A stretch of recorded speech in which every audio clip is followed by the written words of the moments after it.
science. And back in the early 2000s, I was suing big coal-burning power plants in the United States for discharging mercury. At that time, my only concern was the impact of the mercury on fish and on human health of the human beings who ate the fish. Around that time, it came to my attention that there was also large amounts of mercury in vaccines, much larger exposures to children than any child would ever get from eating fish. And so I began to address that, and we started an organization that was trying to have a very limited scope, which was trying to remove the mercury from vaccines.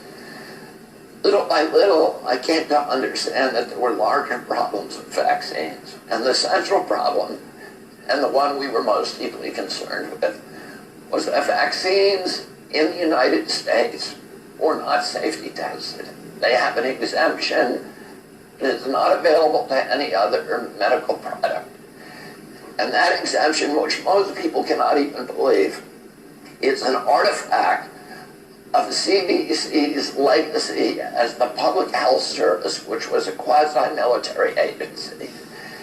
And at the time the vaccine system, the vaccine program was launched, the purpose was a national defense purpose. And they wanted to make sure that vaccines could be quickly formulated and deployed in order to derail attacks by foreign countries with biological substances. So they removed the regulatory impediments, including the necessity to test vaccines, to safety test vaccines against placebos.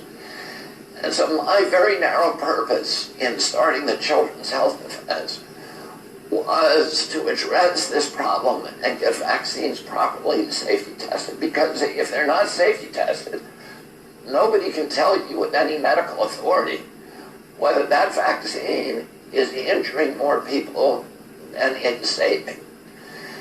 And yet, as we continued on with this advocacy, it became very clear that there were other problems as well. There was problems with the corruption in our political system. The pharmaceutical companies had not only corrupted our politicians with huge amounts of lobbying money, they had captured the agencies that are supposed to protect Americans from public health threats, the CDC, the FDA, the HHS.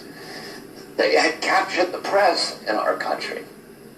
A huge influx of advertising dollars, which had neutralized the press, and they had effectively subverted American democracy by neutralizing all of those institutions that the founding fathers of our nation had created to stand between a greedy corporation and a vulnerable child. The Congress had been corrupted. The regulatory agencies were captured. They had become sock puppets for the industry they were supposed to regulate. The press had been sidelined, and worst of all, they had passed a law in our country in 1986 that gave pharmaceutical companies complete immunity from liability. So there was no incentive for any of those companies to make vaccines safe. And little by little, we recognized that this was not just an American issue. This was a global issue. I came 2 years ago when I was arguing the Monsanto case, and I met my partner here, Santa Dupuy. And Santa already understood the connection that had taken me so long to formulate between toxics in our environment, the capture of our agencies and our political structures by those powerful companies. She also recognized that pharmaceutical companies were the most powerful, more powerful than oil, more powerful than the chemical industry, and a greater threat not only to our children's health, but to all the institutions of democracy, not in the United States, but all around the globe. And I'm very glad that Tina Choi helped Santa to organize Children's Health Defense Europe. We are here today to announce, to launch the beginning of this organization. We've been very, very successful in the United States. We recognize that the pharmaceutical industry is operating and capturing politicians and running governments in every nation on the globe. And if we win this battle just in one nation, the United States, we're still going to lose it globally. We need people of goodwill, people who have courage, people who have a non-conformist way of thinking, who understand that we are being lied to, that the entire political structure today is saturated in pharmaceutical propaganda. And we have watched over the past few years something that is extraordinary.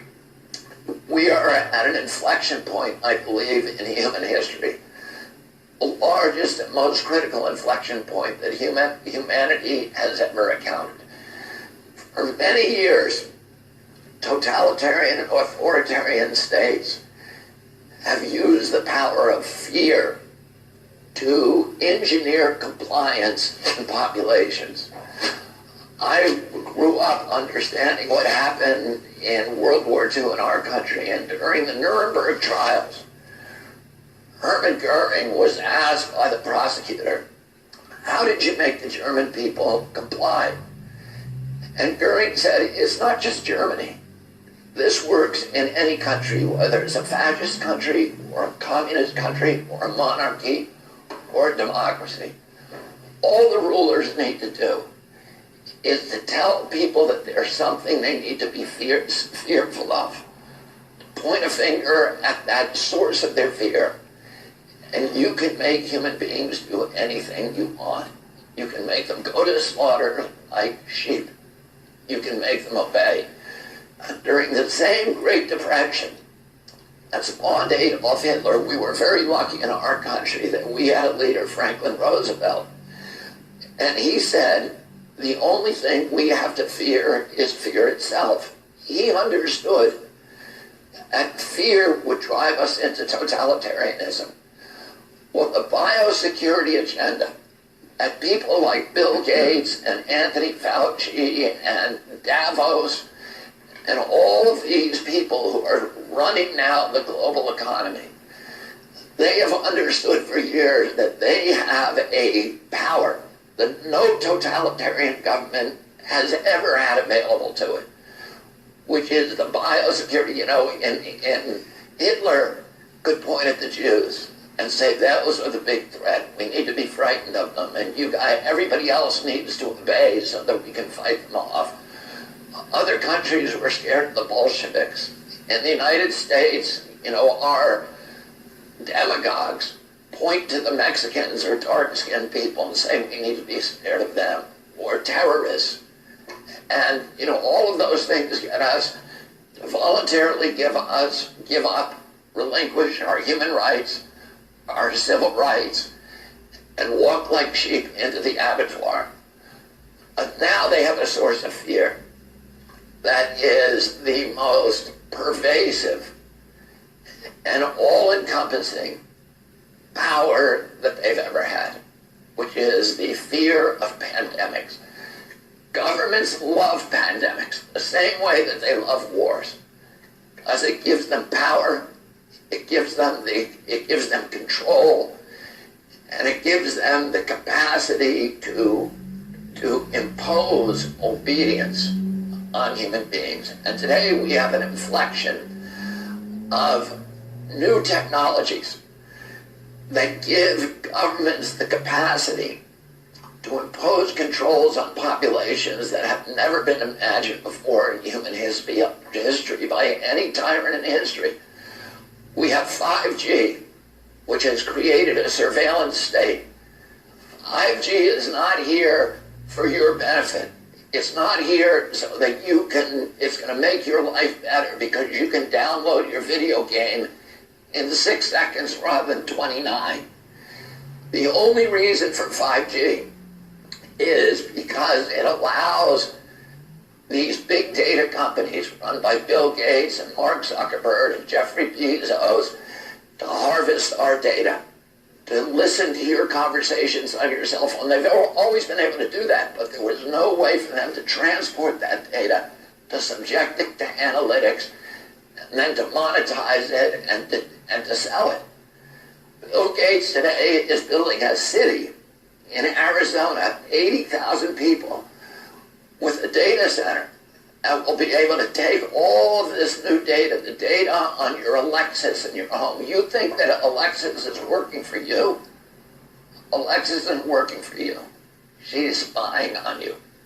Your cell phone is spying on you. They have biometric facial recognition systems, your GPS, all the satellites that Bill Gates brags that his satellites will be able to monitor every square inch of the planet 24 hours a day.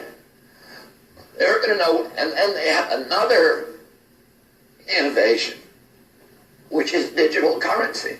And once they have digitalized our currency and gotten rid of the cash economy, they have absolute control over us, because they'll be able to tax every transaction.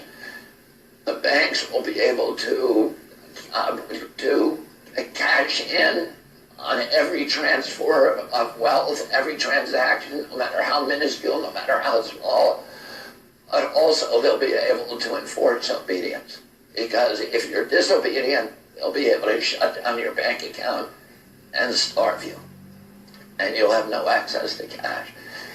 And many people argue that this pandemic was a plandemic, and it was planned from the outset, and it's part of a sinister scheme. I can't tell you the answer to that. I don't have enough evidence. A lot of it feels very planned to me. I don't know. I will tell you this. If you create these mechanisms for control, they become weapons of obedience for authoritarian regimes, no matter how beneficial or innocent